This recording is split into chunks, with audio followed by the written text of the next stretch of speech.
বন্ধুরা, আজ আপনাদের শোনাবো বিভূতিভূষণ বন্দ্যোপাধ্যায়ের উইলের খেয়াল। দেশ থেকে রবিবারে ফিরছিলাম কলকাতায়। সন্ধ্যার আর বেশি দেরি নেই। একটু আগে থেকেই প্ল্যাটফর্মে আলো জ্বেলেছে। শীতও খুব বেশি। এদিকে এমন একটা কামরায় উঠে বসেছি যেখানে দ্বিতীয় ব্যক্তি নেই যার সঙ্গে একটু গল্পগুজব করি। আবার যার তার সঙ্গে গল্প করেও আনন্দ হয় না। আমার দরের কোনো লোকের সঙ্গে গল্প করে কোনো সুখ পায়নি, কারণ তারা যে কথা বলবে সে আমার জানা। তারা আমারই জগতের লোক, আমার মতোই লেখাপড়া তাদেরও, আমারই মতো কেরানিগিরি কি স্কুল মাস্টারি করে, আমারই মতো শনিবারে বাড়ি এসে আবার রবিবারে কলকাতায় ফেরে। তারা নতুন খবর আমায় কিছুই দিতে পারবে না। সেই একঘেয়ে কলকাতায় মাছের দর, এমসিসির খেলা, ইস্ট বেঙ্গল সোসাইটির দোকানে শীতবস্ত্রের দাম, চণ্ডীদাস কি সাবিত্রী ফিল্মের সমালোচনা, এসব শুনলে গা বমি বমি করে। বরং বেগুনের ব্যাপারী কি কন্যা দায়গ্রস্ত বৃদ্ধ পাড়া গেয়ে ভদ্রলোক কি দোকানদার, এদের ঠিকমতো বেছে নিতে পারলে কথা বলে আনন্দ পাওয়া যায়, কিন্তু বেছে নেওয়া বড় কঠিন। কন্যা দায়গ্রস্ত ভদ্রলোক ভেবে যার কাছে গিয়েছি, অনেক সময় দেখেছি তিনি ইন্স্যুরেন্সের দালাল। একা বসে বিড়ি খেতে খেতে প্ল্যাটফর্মের দিকে চেয়ে আছি। এমন সময় দেখি আমার বাল্যবন্ধু শান্তিরাম হাতে একটা ভারী বোসকা ঝুলিয়ে কোন গাড়িতে উঠবে ব্যস্তভাবে খুঁজে বেড়াচ্ছে। আমি ডাকতেই এই যে বলে একগাল হেসে আমার কামরার সামনে এসে দাঁড়িয়ে বললে, বোসকাটা একটুখানি ধরো না ভাই, কাইন্ডলি। আমি তার বোসকাটা হাত বাড়িয়ে গাড়িতে তুলে নিলাম।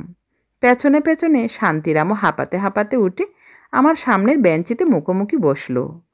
খানিকটা ঠান্ডা হয়ে আমার দিকে হাত বাড়িয়ে বললে, বিড়ি আছে? কিনতে ভুলে গেলাম তাড়াতাড়িতে। আর মিনিট আছে? 6:45 না রেলওয়ের? আমি ছুটছি সেই বাজার থেকে, আর ওই ভারী বুস্কা। প্রাণ একেবারে বেরিয়ে গিয়েছে। কলকাতায় বাসা করা গিয়েছে ভাই। শনিবারে শনিবারে বাড়ি আসি। বাগানের কলাটা মূলোটা যা পাই নিয়ে যাই এসে। সেখানে তো সবই, বুঝলে না? দাঁতন কাঠিটা এস্তেক, তাও নগদ পয়সা। প্রায় 3-4 দিনের বাজার খরচ বেঁচে যায়। এই দেখো, ওল, পুঁইশাক, কাঁচা লঙ্কা, পাটালি। দেখি দেশালাইটা। শান্তিরামকে পেয়ে খুশি হলাম। শান্তিরামের স্বভাবই হচ্ছে একটু বেশি বকা, কিন্তু তার বকুনি আমার শুনতে ভালো লাগে। সে বকুনির ফাঁকে ফাঁকে এমন সব পাড়াগাঁয়ের ঘটনার টুকরো ঢুকিয়ে দেয় যা গল্প লেখায় চমৎকার, অতি চমৎকার উপাদান। ওর কাছে শোনা ঘটনা নিয়ে 2-একটা গল্প লিখেছিও এর আগে। মনে মনে ভাবলাম, শান্তিরাম এসেছে ভালোই হয়েছে। একা 4 ঘন্টা রাস্তা যাব, তাতে এই শীত। তাছাড়া এই শীতে ওর মুখের গল্প জমবেও ভালো। হঠাৎ শান্তিরাম প্ল্যাটফর্মের দিকে মুখ বাড়িয়ে ডাকতে লাগলো, অবনী, ও অবনী, এই যে এই গাড়িতে এসো। কোথায় যাবে? গুটি 3-4 ছেলে মেয়ে, এক 25-26 বছরের স্বাস্থ্যবতী ও সুশ্রী একটি পাড়াগাঁয়ের বউ আগে আগে, পিছনে একটি ফর্সা চেহারার লোক, সবার পিছনে বাক্সপেটরা, মাথায় জন্দুই কুলি। লোকটি আমাদের কামরার কাছে এসে দাঁড়িয়ে হেসে বললে, এই যে দাদা, কলকাতা ফিরছেন আজই? আমি আমি একবার এদের নিয়ে যাচ্ছি 5 ঘোড়ার ঠাকুরের স্থানে। মশলনপুর স্টেশনে নেমে যেতে হবে, বাস পাওয়া যায়। দলটি আমাদের গাড়ির পাশ দিয়ে এগিয়ে গিয়ে খালি একটা ইন্টার ক্লাস কামরায় উঠল। শান্তিরাম চেয়ে চেয়ে দেখে বললে, তাই অবনী এখানে এলো না? ইন্টার ক্লাসের টিকিট কিনা? আঙ্গুল ফুলে কলা গাছ একেই বলে। ওই অবনীদের খাওয়া জুটত না, আজ দল বেঁধে ইন্টার ক্লাসে চেপে বেড়াতে যাচ্ছে। ভগবান যখন যাকে দেন, আমাদের বোসকা বওয়াই সার। গাড়ি ছাড়ল। সন্ধ্যার পাতলা অন্ধকারে পাম্পিং ইঞ্জিনের শেড, কেবিনঘর, ধূমাকীর্ণ কুলি লাইন শটশট করে দুপাশ কেটে বেরিয়ে চলেছে। সামনে সিগন্যালের সবুজ বাতি, তারপর দুপাশে আখের ক্ষেত, মাঠ, বাবলাবন। শান্তিরামের গলার সুর শুনে বুঝলাম সে গল্প বলার মেজাজে আছে। ভালো করে আলোয়ান গায়ে দিয়ে বসলাম। উৎসুক মুখে ওর দিকে চেয়ে রইলাম। শান্তিরাম বললে, অবনীকে এর আগে কখনো দেখনি? নিশ্চয়ই দেখেছ ছেলেবেলায়। ও আমাদের নিচের ক্লাসে পড়তো আর বেশ ভালো ফুটবল খেলতো, মনে নেই? ওর বাবা কোর্টের নকল নবিশি করতেন। সংসারের অভাব অনটন টানাটানি বেড়েই চলেছিল। সেই অবস্থায় অবনীর বিয়ে দিয়ে বউ ঘরে আনলেন। বললেন, কবে মরে যাব, ছেলের বউয়ের মুখ দেখে যাই। বাঁচলেনও না বেশি দিন। এক পাল পুষ্যি আর একরাশ দেনা ছেলের ঘাড়ে চাপিয়ে দিয়ে সংসার থেকে বিদায় নিলেন। তারপর কি কষ্টটাই গিয়েছে ওদের। অবনী পাশ করতে পারলে না, চাকরিও কিছু জুটল না। হরিণকালীর বিলের এক অংশ ওদের ছিল অনেক কাল আগে থেকে, শোলা হতো সেখানে। সেই বিলের শোলা ইজারা দিয়ে যে কটা টাকা পেত তাই ছিল ভরসা। ওদের গায়ে চৌধুরী পাড়ায় নিধিরাম চৌধুরী বলে একজন লোক ছিল। গায়ে তাকে সবাই ডাকত নিশু চৌধুরী। নিশু চৌধুরীর কোনো কুলে কেউ ছিল না। বিয়ে করেছিল দুবার, ছেলেপুলেও হয়েছিল, কিন্তু টেকেনি। ওর বাবা সেকালে নিমকির দারোগা ছিল। বেশ দুপয়সা কামিয়ে বিষয় সম্পত্তি করে গিয়েছিল। তা সালিয়ানা প্রায় ১,১২০০ টাকা আয়ের জমা। আম কাঁঠালের বাগান, বাড়িতে ৩টে গোলা, এক একটা গোলায় ১.৫ পাট ২ পাট করে ধান ধরে, ২টো পুকুর, তেজারতি কারবার। নিশু চৌধুরী ইদানিং তেজারতি কারবার গুটিয়ে ফেলে জেলার লোন অফিসে নগদ টাকাটা রেখে দিত। সেই নিশু চৌধুরীর বয়স হলো, ক্রমে শরীর অপটু হয়ে পড়তে লাগলো। সংসারে মুখে জলটি দেবার একজন লোক নেই। আবার পাড়াগাঁয়ের ব্যাপার জানো তো, পয়সা নিয়ে বাড়িতে কাউকে খেতে দেওয়া এই রেওয়াজ নেই। তাতে সমাজে নিন্দে হয়, সে কেউ করবে না। নিশু চৌধুরী এখন একবার অসুখে পড়ে দিন কতক বড় কষ্ট পেলে। এইসব দিকের পাড়াগাঁয়ের জানো তো ভাইয়া, না পাওয়া যায় রাঁধুনি বামুন, না পাওয়া যায় চাকর, পয়সা দিলেও মেলানো যায় না। দিন ১০-১২ বুকবার পর উঠে একটু সুস্থ হয়ে নিশু চৌধুরী অবনীকে বাড়িতে ডাকলে। বললে, বাবা অবনী, আমার কেউ নেই, এখন তোমরা ৫ জন আমার ভরসা। তা তোমার বাবা আমায় ছোট ভাইয়ের মতো দেখতেন। তোমাদের পাড়ায় তখন যাতায়াত ছিল খুব, তারপর এখন শরীরও হয়ে পড়েছে অপটু। তোমাদের যে গিয়ে খোঁজ খবর করব তাও আর পারিনি। তা আমি বলছি কি, আমার যা আছে সব লেখাপড়া করে দিচ্ছি তোমাদের, নাও নিয়ে আমাকে তোমাদের সংসারে জায়গা দাও। তুমি আমার দিনুদার ছেলে, আমার নিজের ছেলেরই মতো, তোমাকে আর বেশি কি বলবো বাবা। অবনী আশ্চর্য হয়ে গেল। নিশু চৌধুরীর নগদ টাকা কত আছে কেউ অবশ্যই জানে না, কিন্তু বিষয় সম্পত্তির আয়, ধান, এসব যা আছে এ গায়ে এক রায়েদের ছাড়া আর কারু নেই। সমস্ত সম্পত্তি লিখে দিতে চায় নিশু চৌধুরী তার নামে। অবনীর মুখ দিয়ে তো কথা বেরুলো না খানিকক্ষণ। তারপর বললে, আচ্ছা কাকা, বাড়িতে একবার পরামর্শ করে এসে কাল বলবো। নিশু চৌধুরী বললে, বেশ বাবা, কিন্তু এসব কথা এখন যেন গোপন থাকে। পরদিন গিয়ে অবনী জানালে এ প্রস্তাবে তাদের কোনো আপত্তি নেই। নিশু চৌধুরী বললে, বৌমা তাহলে রাজি হয়েছেন? দেখো তাহলে আমার একটা স্বাদ আছে সেটা বলি। আমার এত বড় বাড়িখানা পড়ে আছে, অনেক দিন এতে মা লক্ষ্মীদের চরণ পড়েনি, ঠিকমতো সন্ধে পড়ে না।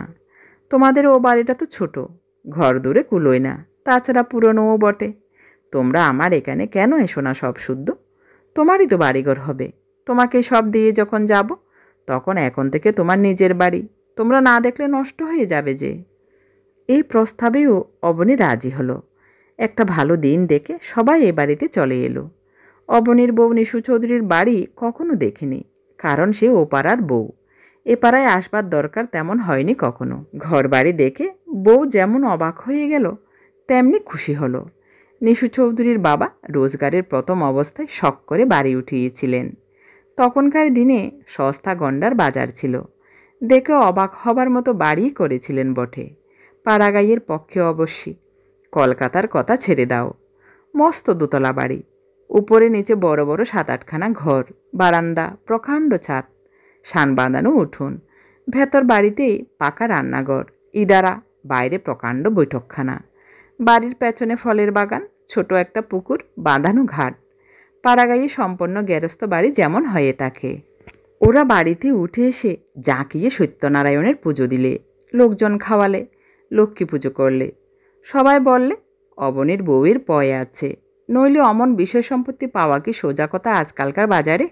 আবার অনেকেরই চোখ টাটালো। এসব হলো গিয়ে ও বছর ফাল্গুন মাসের কথা। গত বছর বৈশাখ মাসে নিশু চৌধুরী মারা গেল। জ্বর হয়েছিল। অবনী ভালো ভালো ডাক্তার দেখালে, খুলনা থেকে নিপেন ডাক্তারকে নিয়ে এলো, বিস্তর পয়সা খরচ করলে। অবনীর বউ মেয়ের মতো সেবা করলে, কিন্তু কিছুতেই কিছু হলো না। অবনী বৃষোৎসর্গ শ্রাদ্ধ করলে খুব ঘটা করে, সমাজ খাওয়ালে। তা সবাই বললে, দেখে শুনে যে নিজের ছেলে থাকলে নিশু চৌধুরীর, সেও এর বেশি আর কিছু করতে পারত না। তারপর এখন ওরাই সম্পত্তির মালিক। অবনী নিজে খাটিয়ে ছেলে, কোনো নেশা ভাঙ করে না, অতি সৎ। কাজেই বিষয় উড়িয়ে দেবে সেই ভয় নেই, দেখে শুনে খাবার ক্ষমতা আছে। তাই বলছিলাম, ভগবান যাকে দেন তাকে এমনি করেই দেন। ওই অবনীর বউ আঁচল পেতে চাল ধার করে নিয়ে গিয়েছে আমার মাসিমাদের বাড়ি থেকে, তবে হাঁড়ি চড়েছে। এমন দিন গিয়েছে ওদের। আমার মাসিমার বাড়ি ওদের একই পাড়ায় কিনা, তারই মুখে সব শুনতে পাই। আর তারাই এখন দেখো ইন্টার ক্লাসে, ভগবান যখন যাকে। অবনীর বউটি খুব ভালো, অত্যন্ত গরিব ঘরের মেয়ে ছিল। পড়েছিল তেমনি গরিবের ঘরে। সে নাকি মাসিমার কাছে বলেছে, যা কোনোদিনও স্বপ্নে ভাবিনি দিদি, তাই যখন হলো এখন ভাবি ভগবান সব বাঁচিয়ে বর্তে রাখলে হয়। গরিব লোকের কপাল, ভরসা করতে ভয় পায় দিদি। প্রথম যেদিন বাড়িতে ঢুকলাম দেখি এ যেন রাজবাড়ি। অত ঘর দূর, অত বড় জানলা দরজা, এতে আমার ছেলে মেয়েরা বাস করতে পারবে? জানো তো কী অবস্থায় ছিলাম। তোমার কাছে আর কি লুকোবো, এ যেন সবই স্বপ্ন বলে মনে হয়েছিল। এখন ব্রতটা নামটা করে 2-10 জন ব্রাহ্মণের পাতে দুমুঠো ভাত দিয়ে যদি ভালোই ভালো দিনগুলো কাটাতে পারি, তবে তো মুখ থাকে লোকের কাছে। সেই আশীর্বাদ করো তোমরা সকলে। সন্ধ্যার অন্ধকার চারিধারে খুব গাঢ় হয়েছে। ট্রেন হু হু করে, অন্ধকার মাঠ, বাঁশবন, বিল, জলা আখের ক্ষেত, মাঝে মাঝে ঘন অন্ধকারের মধ্যে জোনাকি জলার ঝোপ পার হয়ে উড়ে চলেছে। মাঝে মাঝে ছোট ছোট গ্রাম, খড়ে ছাওয়া 20-30টা চালাগড় এক জায়গায় জড়াজড়ি করে আছে। 2-4-10টা মিটমিটে আলো জ্বলে। অন্ধকারে ঢাকা গাছপালায় ঢাকা গ্রামগুলোকে কেমন একটা রহস্যময় রূপ দিয়েছে। একটা বড় গ্রামের স্টেশনে অবনী তার বউ ও ছেলে মেয়েকে নিয়ে নেমে গেল। স্টেশনের বাইরে একখানা ছইওয়ালা গরুর গাড়ি দাঁড়িয়ে আছে, বোধহয় ওদেরই জন্যে। অবনীর বউকে এবার প্ল্যাটফর্মের তেলের লণ্ঠনের অস্পষ্ট আলোয় দেখে আরও বেশি করে মনে হলো যে মেয়েটি সত্যি সুশ্রী। বেশ ফর্সা রং, সুটাম বাহু দুটির গড়ন, চলন ভঙ্গি ও গলার সুরের সবটাই মেয়েলি। এমন নিখুঁত মেয়েলি ধরনের মেয়ে দেখবার একটা আনন্দ আছে, কারণ সেটা দুষ্প্রাপ্য। ট্রেনখানা প্রায় 10 মিনিট দাঁড়িয়ে রইল। একজন লোক হারিকেন লণ্ঠন নিয়ে ওদের এগিয়ে নিতে এসেছিল।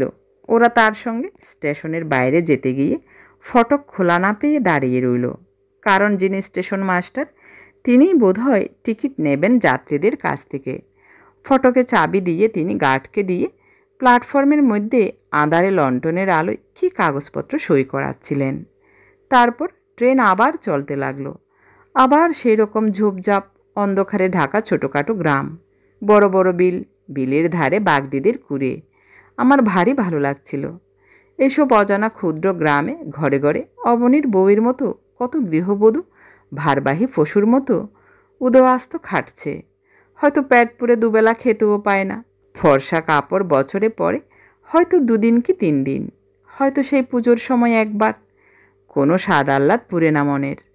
কিছু দেখে না, জানে না, বোঝে না, মনে বড় কিছু আশা করতে শেখেনি। বাইরের দুনিয়ার কোনো খবর রাখে না। পাড়াগাঁয়ে ডোবার ধারের বাঁশবাগানের ছায়ায় জীবন তাদের আরম্ভ। তাদের সকল সুখ দুঃখ, আনন্দ, আশা নিরাশার পরিসমাপ্তিও ওইখানে। অবনীর বউ গৃহস্থ বধূদেরই একজন, অন্তত ওদের একজনও তার স্বাদের স্বর্গকে হাতে পেয়েছে। অন্ধকারের মধ্যে আমি বসে বসে এই কথাই ভাবছিলাম। আমি কল্পনা করবার চেষ্টা করলাম অবনীর বউকে, যখন সে প্রথম নিশু চৌধুরীর বাড়িতে এলো। কি ভাবলে অত বড় বাড়িটা দেখে, অত ঘর দূর। যখন প্রথম জানলে সে সংসারের দুঃখ দূর হয়েছে, প্রথমে যখন সে তার ছেলে মেয়েদের ফর্সা কাপড় পরতে দিতে পারলে, আমি কল্পনা করলাম দশগড়ার হাট থেকে অবনী বড় মাছ, সন্দেশ, ছানা কিনে বাড়িতে এসেছে। অবনীর বউ এই প্রথম সচ্ছলতার মুখ দেখলে। তার সে খুশি ভরা চোখ মুখ অন্ধকারের মধ্যে দেখতে পাচ্ছি। ট্রেন আর একটা স্টেশনে এসে দাঁড়িয়েছে। শান্তিরাম আলোয়ান মুড়ি দিয়ে জড়সড়ো হয়ে বসে আছে, মাঝে মাঝে ঢুলছে। স্টেশনে পানের বোঝা উঠছে। শান্তিরামকে বললাম, শান্তিরাম ঘুমোচ্ছ নাকি? আমি একটা গল্প জানি এই রকমই। তোমার গল্পটা শুনে আমার মনে পড়েছে সেটা, শুনবে? কিন্তু শান্তিরাম এখন গল্প শুনবার মেজাজে নেই। সে আরামে ঠেস দিয়ে আরও ভালো করে মুড়িসুড়ি দিয়ে বসল। সে একটু ঘুমোবে।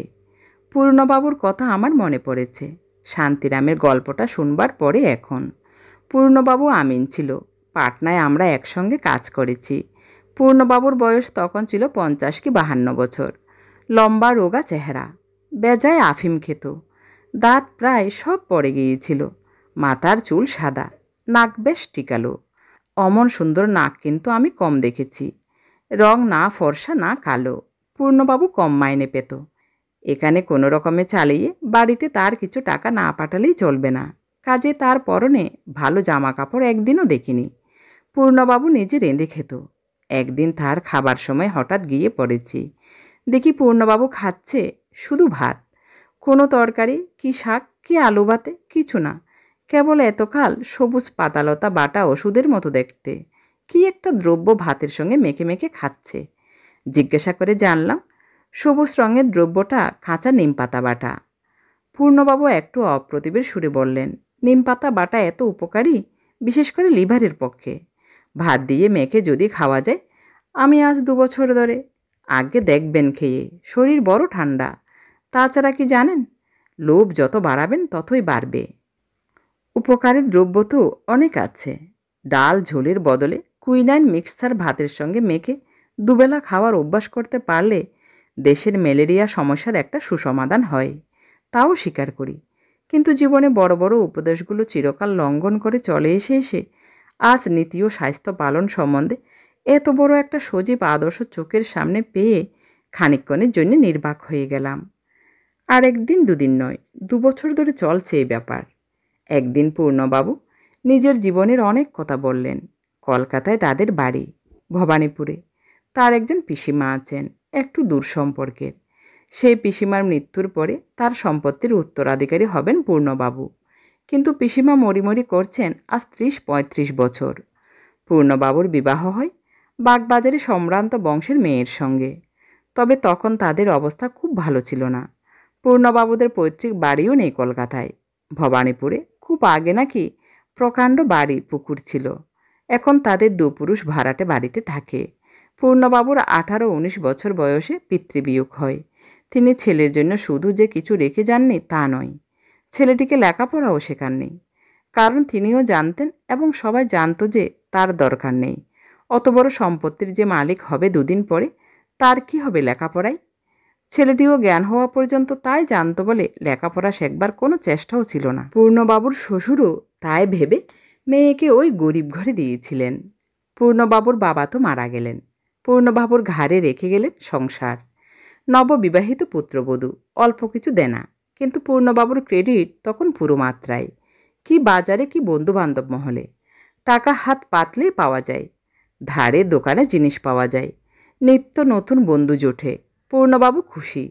পূর্ণবাবুর তরুণী বউ খুশি। আত্মীয় স্বজন খুশি। বন্ধুবান্ধবও খুশি। কারণ সবাই জানে বুড়ি আর কদিন, না হয় মেরে কেটে আর 5টা বছর। অবশ্যই পূর্ণবাবুর তখন বয়স অনেক কম। সংসারের কিছুই বোঝেন না, জানেন না। মনে উৎসাহ, আশা অদম্য, আনন্দের উৎস। চোখের সামনে দীপ্ত রঙিন ভবিষ্যৎ, যে ভবিষ্যতের সম্বন্ধে কোনো সন্দেহের অবকাশ নেই, আশঙ্কা নেই, যা একদিন হাতের মুঠোয় ধরা দেবেই। এই অবস্থায় যে যা বুঝিয়েছে পূর্ণবাবু তাই বুঝেছেন। টাকা কড়ি ধার করে দুহাতে উড়িয়েছেন। বন্ধুবান্ধবদের সাহায্য করেছেন। ধারে যতদিন এবং যতটা নবাবি করা চলে বাকি রাখেননি। কিন্তু ক্রমে বছর যেতে লাগলো। 2-3 বছর পরে আর ধার মেলে না। সকলে হাত গুটিয়ে ফেললে। পাওনাদারের যাতায়াত শুরু হলো এই জন্যে। আরও বিশেষ করে পূর্ণবাবু বাজারে ক্রেডিট হারিয়ে ফেললেন যে সবাই দেখলে পূর্ণবাবুর পিসিমা ওদের আদৌ বাড়িতে ডাকেন না। পূর্ণবাবুকেও না, পূর্ণবাবুর বউ ছেলে মেয়ে কাউকে না। পিসিমার কাছে খাতির পেলে বাজারেও পূর্ণবাবুর খাতির থাকতো। অনেকে বলতে লাগলো পূর্ণবাবুর পিসিমা ওদের দেখতে পারে না। সমস্ত সম্পত্তি হয়তো দেবোত্তর করে দিয়ে যাবে, একটি পয়সাও দেবে না ওদের। পূর্ণবাবুর পিসিমার বিশ্বাস যে এরা তাকে বিষ খাইয়ে মারবে। যত বয়স হচ্ছে এই বিশ্বাস আরও দিন দিন বাড়ছে। এতে করে হয়েছে এই যে পূর্ণবাবুর কি পূর্ণবাবুর স্ত্রীর কি পূর্ণবাবুর ছেলে মেয়ের পিসিমার বাড়ির ত্রিসীমানায় ঘেঁষবার জো নেই। কাজে অত বড় সম্পত্তির উত্তরাধিকারী হয়েও পূর্ণবাবু আজ 30 টাকা মাইনের আমিনগিরি করছেন। আমি পূর্ণবাবুর এ গল্প বিশ্বাস করিনি, কিন্তু সেটেলমেন্ট ক্যাম্পে আমরা একসঙ্গে 1.5 বছরের উপর ছিলাম। এই 1.5 বছরের প্রায় প্রতিদিনই সন্ধ্যায় কি রাত্রে একসঙ্গে বসবার সুযোগ হলে পূর্ণবাবু আমায় তার পিসিমার সম্পত্তির গল্প করতেন। কখন কোনটা হয়তো বলে ফেলেছেন 6 মাস আগে, তার মনে থাকবার কথা নয়। আবার আজ যখন নতুন কথা বলছেন ভেবে বললেন, তখন খুঁটিনাটি ঘটনাগুলো 6 মাস আগের কাহিনীর সঙ্গে মিলে যেত। নানা টুকরো কথার জোড়াতালি মিলিয়ে এই 1.5 বছরে পূর্ণবাবুর সমস্ত গল্পটা আমি জেনেছিলুম। একদিন তিনি বসে আগাগোড়া গল্প আমায় করেননি। সে ধরনের গল্প করার ক্ষমতাও ছিল না পূর্ণবাবুর। সে থেকে পূর্ণবাবুর দুর্দশার সূত্রপাত হলো। বন্ধুবান্ধব ছেড়ে গেল, শ্বশুরবাড়িতে খাতির কমে গেল, সংসারে দারিদ্র্যের ছায়া পড়ল। 2-1 হিতৈষী বন্ধুর পরামর্শে পূর্ণবাবু আমিনের কাজ শিখতে গেলেন। বউ ছেলেকে বাপের বাড়ি পাঠিয়ে দিলেন। এসব আজ 30 বছর আগেকার কথা। এই 30 বছরে পূর্ণবাবুর আমোদপ্রিয়, শৌখিন চিত্ত, অপরিণামদর্শী যুবক থেকে কন্যা দায়গ্রস্ত, রোগজীর্ণ, অকাল বৃদ্ধ, দারিদ্র্য ভারে কুচদেহ 30 টাকা মাইনের আমিনে পরিণত হয়েছেন। এখন আর মনে তেজ নেই, শরীরে বল নেই, খেলে হজম করতে পারেন না, চুল অধিকাংশই পেকে গিয়েছে, কষের অনেকগুলো দাঁত পড়ে গেলেও পয়সার অভাবে বাঁধাতে পারেন না বলে গালে টোল খেয়ে যাওয়ায় বয়সের চেয়েও বুড়ো দেখায়। বাড়ির অবস্থাও ততদিক খারাপ। 15 টাকা ভাড়ার এদো ঘরে বাস করার দরুন স্ত্রী ছেলে মেয়ে সকলেই নানা রকম অসুখে ভোগে, অথচ উপযুক্ত চিকিৎসা হয় না। 3টি মেয়ের বিয়েতে পূর্ণবাবু একেবারে সর্বশান্ত হয়ে গিয়েছেন, অথচ মেয়ে 3টির প্রথম 2টি ঘোর অপাত্রে পড়েছে। বড় জামাই বউবাজারে দর্জির দোকান করে, ঘোর মাতাল, কুচরিত্র, বাড়িতে স্ত্রীকে মারপিট করে প্রায়ই, তবুও সেখানে মেয়েকে মুখ গুজে পড়ে থাকতে হয়। বাপের বাড়ি এলে শোবার জায়গায় দেওয়া যায় না। মেজো জামাই মাতাল নয় বটে, কিন্তু তার 1 পয়সা রোজগারের ক্ষমতা নেই। রেলে সামান্য কি চাকুরি করে। সে সংসারে সবাই একবেলা খেয়ে থাকে, তাই নাকি অনেক দিন থেকে নিয়ম।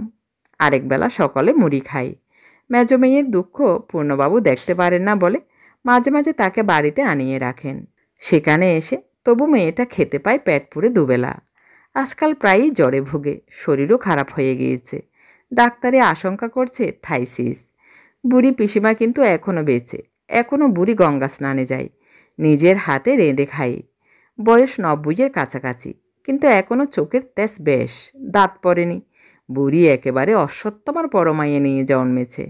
এদিকে যারা তার মরণের পানে উৎসুক দৃষ্টিতে চেয়ে আছে, তাদের জীবন ভাটিয়ে শেষ হতে চলল। সেটেলমেন্টের কাজ ছেড়ে পাটনা থেকে চলে এলাম। পূর্ণবাবু তখনও সেখানে আমিন। বছর 3 পরে একদিন গয়া স্টেশনে পূর্ণবাবুর সঙ্গে দেখা। দুপুরের পর এক্সপ্রেস আসবার সময় স্টেশনের প্ল্যাটফর্মে পায়চারি করছি। একটু পরে ট্রেনটা এসে দাঁড়ালো। পূর্ণবাবু নামলেন একটা 2nd ক্লাস কামরা থেকে। অন্য কামরা থেকে 2জন দারোয়ান নেমে এসে জিনিসপত্রের তদারকে ব্যস্ত হয়ে পড়ল। আমি অবাক হয়ে চেয়ে রইলাম। পূর্ণবাবুর পরনে দামি খাঁচি ধুতি, গায়ে সাদা সিল্কের পাঞ্জাবি, তার উপরে জমকালো পাড় ও কলকাতার শাল, পায়ে প্যারিস গার্টার আটা, সিল্কের মোজা ও পামশু, চোখে সোনার চশমা, হাতে সোনার ব্যান্ডওয়ালা হাতঘড়ি। আমি গিয়ে আলাপ করলাম। পূর্ণবাবু আমায় চিনতে পেরে বললেন, এই যে রামরতনবাবু, ভালো আছেন? তারপর এখন কোথায়? আমি বললাম, আমি এখানে চেঞ্জে এসেছি মাস 3। আপনি এদিকে? তার অদ্ভুত বেশভূষার দিকে চেয়ে আমি কেমন হয়ে গিয়েছিলাম। পূর্ণবাবুকে এ বেশে দেখতে আমি অভ্যস্ত নই। আমার কাছে সুতির ময়লা, চিট সোয়েটার ও সবুজ আলোয়ান গায়ে পূর্ণবাবু বেশি বাস্তব। তাছাড়া 54-55 বছরের বৃদ্ধের এই কি ভেষ! কী ব্যাপারটা ঘটেছে তা অবশ্য পূর্ণবাবু বলবার আগেই আমি বুঝতে পেরেছিলাম। জিনিসপত্র গুছিয়ে পূর্ণবাবু ওয়েটিং রুমে ঢুকলেন। তিনি সাউথ বিহার লাইনের গাড়িতে যাবেন। গাড়ির এখনও ঘণ্টা 2 দেরি। একজন দারোয়ানকে ডেকে বললেন, ভূপাল সিং, এখানে ভালো সিগারেট পাওয়া যায় কিনা দেখে এসো, নইলে কাঁচি নিয়ে এসো 1 বাক্স। আমায় বললেন, ও অনেক দিন পরে আপনার সঙ্গে দেখা। আর বলেন কেন, বিষয় থাকলে হাঙ্গামা আছে। সামনে আসছে জানুয়ারি কিস্তি। তহসিলদার বেটা এখনও 1 পয়সা পাঠায়নি। লিখেছে এবার নাকি কলাই ফসল সুবিধে হয়নি, তাই নিজে যাচ্ছি মহালে। মাসখানেক থাকবো। গাড়িটা এখানে আসে কটায়? ভালো কথা, এখানে টাইম টেবল কিনতে পাওয়া যাবে? কিনতে ভুল হয়ে গেল হাওড়ায়। আমি জিজ্ঞেস করলাম, আপনার পিসিমা? দারোয়ান সিগারেট নিয়ে এলো। পূর্ণবাবু একটা সরু ও সুদীর্ঘ হোল্ডার বার করলেন, আমার দিকে একটা সিগারেট এগিয়ে দিয়ে বললেন, আসুন। তারপর সিগারেট ধরিয়ে আরামে ধোঁয়া ছেড়ে বললেন, পিসিমা মারা গিয়েছেন আর বছর কার্তিক মাসে। তারপর থেকেই বিষয় আশয়ের ঝঞ্ঝাটে পড়েছি। নিজে না দেখলে কি জমিদারি টেকে? আর এই বয়সে ছুটোছুটি করে পারিনি। একটা ভালো কাজ জানা লোকের সন্ধান দিতে পারেন রামরতনবাবু? টাকা 40 মাইনে দেব, খাবে থাকবে। ওয়েটিং রুমে বসে পূর্ণবাবু 2 বোতল লেমনেড খেলেন এই শীতকালে। একবার দারোয়ানকে দিয়ে গরম জিলিপি আনালেন দোকান থেকে, একবার নিমকি বিস্কুট আনালেন, আরেকবার নিজে স্টেশনের বাইরের দোকান থেকে 1 ডজন কমলালেবু কিনে আনলেন। আমায় প্রতিবারই খাওয়ানোর জন্য পিড়াপিড়ি করলেন, কিন্তু আমার শরীর খারাপ, খেতে একেবারেই পারিনি। সে কথা জানিয়ে ক্ষমা চাইলাম। একটু পরেই পূর্ণবাবুর ট্রেন এসে পড়ল। দিন 15-20 পরে আবার বেড়াতে গিয়েছে স্টেশনে। সেদিন খুব শীত পড়েছে, বেশ জ্যোৎস্না, রাত 8টার কম নয়।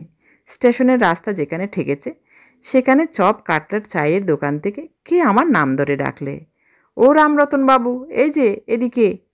ফিরে চেয়ে দেখি পূর্ণবাবু একটা কোণে টেবিলে বসে। পূর্ণবাবুর মাথায় একটা পশমের কানঢাকা টুপি, শালের কম্পর্টার গলায় জড়ানো, হাতে দস্তানা। আমায় বললেন, আসুন আসুন, কিছু খাওয়া যাক। আজ ফিরে এলাম মহাল থেকে, এই রাতের গাড়িতে ফিরবো কলকাতায়। কিছু খাবেন না? না না, খেতেই হবে, কিন্তু সেদিন তো কিছু খেলেন না। এই বয়, ইদার আও। আমাকে জোর করে পূর্ণবাবু চেয়ারে বসালেন। তারপর তার নিজের জন্য যা খাবার দিলেন তা দেখে আমার তো হৃৎকম্প উপস্থিত হলো। এত খাবেন কি করে পূর্ণবাবু এই বয়সে? আর একটা অতি বাজে দোকানে খান 8 চপ, খান 4 কাটলেট, 1 প্লেট মাংস, পাউরুটি, ডিমের মামলেট, পুডিং, কেক, চা। তিনি কিছু বাদ দিলেন না। আমাকে দেখিয়ে বললেন, এই বাবুকে ওয়াস্তে 1 প্লেট মাটন আর 3 পিস। আমি সব নিয়ে বললাম, আমার শরীর তো জানেন পূর্ণবাবু, ওসব কিছু আমি। আরে তা হোক, শরীর শরীর করলে কি চলে? খান খান, মাংসটা বেশ করেছে। কলকাতায় মাংস রাঁধতে জানে না মশাই রেস্টুরেন্টে। আমি ঝাল পছন্দ করি, কলকাতায় শুধু মিষ্টি। খেয়ে দেখুন মাংসটা, কাটলেটে এটা কাঁচা লঙ্কা বাটা দিয়েছে, ভারী চমৎকার খেতে। এই বয়, আর 2টো কাটলেট। কথাটা শেষ হবার আগেই তার বেজায় কাশির বেগ হলো। কাশতে কাশতে দম আটকে যায় আর কি। একটু সামলে বললেন, বড্ড ঠান্ডা লেগেছে মহালে, সেই জন্যে বেশ একটু গরম চা। চপ খেয়ে দেখবেন, ভারী চমৎকার চপ করেছে। আমি কথাটা মুখ ফুটে বললাম, পূর্ণবাবু, আপনার শরীরে এসব খাওয়া উচিত নয়, আর এই ধরনের দোকান তো খুব ভালো নয়। চা বরং 1 কাপ খান, কিন্তু এগুলো খেলে। পূর্ণবাবু হেসে উড়িয়ে দিলেন, খাবো না বলেন কি রামরতনবাবু? খাবার জন্যেই সব, শরীরকে ভয় করলেই ভয়, ওসব ভাবলে কি আর। আপনিও যেমন। রেস্টুরেন্ট থেকে বার হয়ে এসে আমায় নিচু স্বরে বললেন, কিছু মনে করবেন না রামরতনবাবু, একসঙ্গে অনেক দিন কাজ করেছি এক জায়গায়। এখানে কোনো ভালো বাইজির বাড়িটারি জানা আছে? থাকে তো চলুন না আজ রাতটা। শুনেছি পশ্চিমে নাকি ভালো ভালো। কলকাতায় না হয় আজই নাই গেলাম। আমি বুঝিয়ে বললাম, পশ্চিমের যেসব জায়গায় ভালো বাইজি থাকে গয়া সে তালিকায় পড়ে না। বিহারের কোথাও নয়, কাশী, লখনৌ, দিল্লি, ওদিকেই সত্যিকার বাইজি বলতে যা বোঝায় তা আছে। পূর্ণবাবু বললেন, পাটনাতে নেই? আমার তাই মনে হয়। এদিকে আর কোথাও নেই? না হয় এমনি আর কোথাও? কোথাও কিছু নেই, আমি ঠিক জানি। পূর্ণবাবু ওয়েটিং রুমে ঢুকে আমায় বসতে বললেন। পূর্ণবাবুকে আরও বেশি বৃদ্ধ দেখাচ্ছিল। আমি তার বাড়িতে কে কেমন আছে জিজ্ঞেস করলাম। থাইসিসের রোগী সেই মেয়েটির বাড়িতে চিকিৎসা করাচ্ছেন। বড় ছেলেটি বাপের সঙ্গে ঝগড়া করে নিরুদ্দেশ হয়ে গিয়েছে আজ বছর 2। সম্পত্তি পাবার আগেই কাগজে কাগজে বিজ্ঞাপন দিয়ে ধার খোঁজ করছেন। অনেকক্ষণ পর্যন্ত এসব গল্প শুনলাম বসে বসে। পূর্ণবাবু গল্পের মধ্যে আরও 2বার চা আনিয়ে খেলেন। ব্যাগ খুলে ওষুধ খেলেন 3-4 রকম। কোনটা কবিরাজি, কোনটা বিলিতি প্যাটেন্ট ওষুধ। 2 প্যাকেট সিগারেট শেষ করলেন। দেখলাম পূর্ণবাবু চিরবঞ্চিত জীবনের সর্বগ্রাসী তৃষ্ণার ভোক লালসা মেটাতে উদ্যত হয়েছেন বিকারের রোগীর মতো। চারিধারে ঘনায়মান মৃত্যুর ছায়ার মধ্যে স্বল্প তৈল জীবনদ্বীপের আলো যত সংকীর্ণ থেকে সংকীর্ণতর জ্যোতিবৃত্তে সৃষ্টি করছে, উনি ততই উন্মাদ আগ্রহে যেখানে যা পাবার আছে পেতে চান, যা নেবার আছে নিতে চান। জীবনে ওর যখন সুবৃষ্টি এলো, জল না পেয়ে তখন তা আধমরা, সেই এলো, কিন্তু এত দেরি করে ফেললে। আমায় বললেন, একটু কিছু বাড়াবাড়ি খেলেই ওষুধ খেয়ে রাখি, আর হজম করতে পারিনি এখন। আমাদের পাড়ায় আছে গদাধর কবরেজ, খুব ভালো চিকিৎসা করে। 1 সপ্তাহের ওষুধ নেয় 2 টাকা। তারই কাছে ভাবছি এবার। পূর্ণবাবুর সেই নিমপাতা বাটা মেখে ভাত খাওয়ার কথা আমার মনে পড়ল। আরও মনে পড়ল পূর্ণবাবুর প্রথম জীবনের শৌখিনতার কথা। এখন তিনি বুঝেছেন আর বেশি দিন বাঁচবেন না। চিরবঞ্চিত জীবনের সর্বগ্রাসী তৃষ্ণায় ভোগ লালসা তার বিকারের রোগীর মতো অসংযত, অবুঝ। শান্তিরামকে গল্পটা বলবো ভাবছিলাম, কিন্তু সে দিব্যি নাক ডাকিয়ে ঘুমুচ্ছে।